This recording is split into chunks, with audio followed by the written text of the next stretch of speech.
Your heart stops, your life ends, yet somehow you continue, not in your body, but on a computer screen. Your brain and consciousness have been uploaded into a digital realm. Meanwhile, your physical body is frozen, preserved in the hope that someday future science might find a way to bring you back. This process is known as cryogenic freezing. Interestingly, the ancient Egyptians had a similar idea. They buried their dead with a book meant to guide them through the afterlife, a sacred text called the Pharaohs. Seeking answers in this area feels like unlocking a great mystery, one that could lead us to the formula for immortality.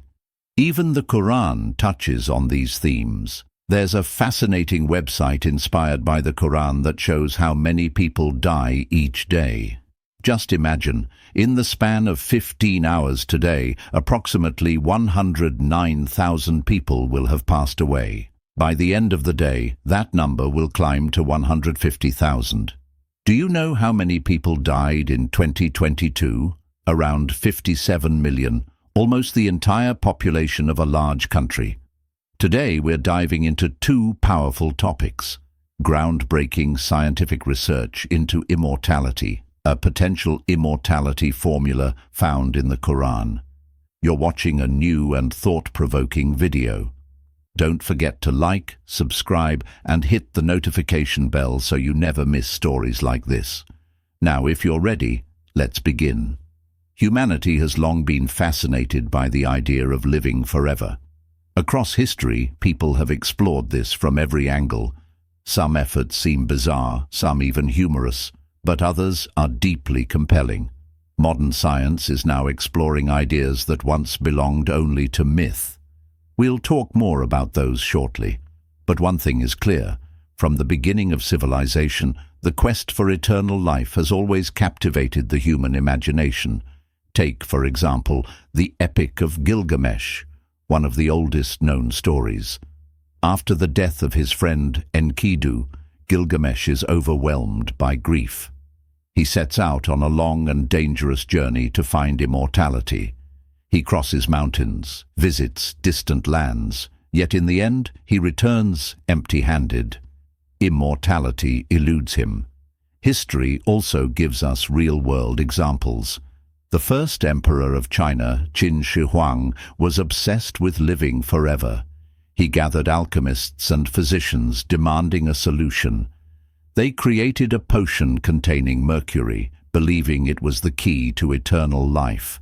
He drank it, and ironically, it led to his early death.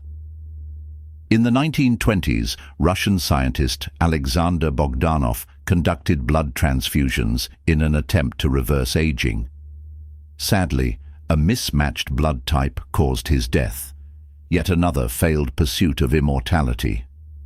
As science moved forward, these efforts continued in new ways. One of them is called mind uploading. What does this mean? Again, imagine, your heart stops, your life ends. But you keep living on a computer screen. Your brain and mind are uploaded into a digital world. Maybe this sounds like science fiction, but people are seriously talking about this idea. Of course, what makes us who we are is our ruh. It is not possible to upload the ruh or mind to a machine. It is not possible to upload the ruh into a digital world. But even today, this idea is still talked about. The wish to find immortality has always been in the heart of humans. There is also another idea about this. It is called cryogenic freezing. Do you know what they do? They freeze the dead body, hoping that maybe one day a new discovery will help bring the person back to life. For example, there is a famous baseball player named Ted Williams. They froze his body this way. People hope that one day a new technology will help find immortality this way. But why do people want to be immortal? Why do they keep searching for immortality? We must also talk about this. Finding the answer to this question is like discovering a big secret. Because there is an important message here. The biggest wish of humans is to reach immortality. This is a key that can lead us to the formula of immortality in the Quran. Now I want you to think carefully. If you feel hungry, doesn't that mean that food must exist? If the idea of eating never existed, would we even understand what hunger is? Or think about thirst? If water did not exist, would we even know the idea of thirst? So when we look at life, there is always a match between needs and something that fulfills them. Now think, if the biggest need of humans is to have endless life, shouldn't there also be something real for this need? We have already talked about it. People are trying to find immortality, so it is a big need. Then it makes sense that there should be something real for this need too. Think. Allah created sleep to answer our tiredness. Do you think He will ignore our wish for immortality? That this strong wish for endless life exists in our ruh is a sign that there is a place of endless life waiting for us. Imagine a puzzle with 1,000 pieces. You have 999 pieces, but one piece is missing. You will think that piece must exist somewhere, right? The wish for immortality is like that missing piece. All of our other needs are fulfilled, but this one seems missing. Immortality. So it means that it must also exist somewhere. Let's think about how needs are met. When we are in our mother's womb, our needs for food are still provided. After we are born, there is mother's milk to meet our need. Or we need water, and there is rain to provide it. Allah provides food even for a small flea's stomach. He shows His endless mercy all over the universe and in our lives. So how is it possible that Allah hears the sound of a small insect, but not the sound of thunder? How can He create food for a tiny flea but ignore the biggest need of humans, the need for immortality, which has been searched for through all of history? And there is also another interesting fact. The belief that the ruh will not die and will live forever has always existed in every society. If you look at ancient Egypt, ancient Greece, or the Aztecs, or the Mayans, you always see societies that believe in immortality. In ancient Egypt, they did something interesting. They would bury a book with the dead person to help them on their journey to the afterlife. The book is called Père Meru. They believed this would help the person travel safely and peacefully to the eternal life. What does this show us? It shows us that belief in the afterlife has always existed. Because if all these different societies have this belief, it means there is a truth behind it. Deep inside, all humans know about the afterlife. They feel the desire for eternity inside them. Even an atheist knows about this and feels the wish for eternity. How? When a person says, "I want my name to be remembered after I die," or when someone takes photos to make moments last forever, this shows the deep wish for eternity. But here is the problem. People know about eternity, but they look for it in the wrong place, in this world. But can this world really be the place for immortality? If we found immortality here, would we really find happiness? Of course not. Think about it. This world is a place of boredom, pain, sickness, and problems. Even if you live forever here, what will you really gain? Think about your favorite activity. After a while, you will get bored of it. Or think about your favorite food. If you eat it too much, you will also get tired of it. In this world, we always get used to things. So immortality is not for this world. Let's say you became immortal here. You will grow old. You will get sick. Also, think about this. If everyone is immortal, your grandfather is still alive. His father is still alive, and so on. The world becomes too crowded. People get tired even of taking care of close family members. If no one dies, who will take care of whom? Also, look at very rich and famous people. They have everything: cars, houses, things that everyone dreams of. But still, many of them end their lives by suicide. Or people who reach the top in life still say, something is missing. For example, the famous comedian Jim Carrey once said, "The ruh does not fit in this world." Imagine trying to fit a giant whale into a glass of water. No matter what you do, it will not fit. And even if it fits, it will not be happy. We also want eternity and immortality, but this world is too small for us. So this is not the place we are looking for.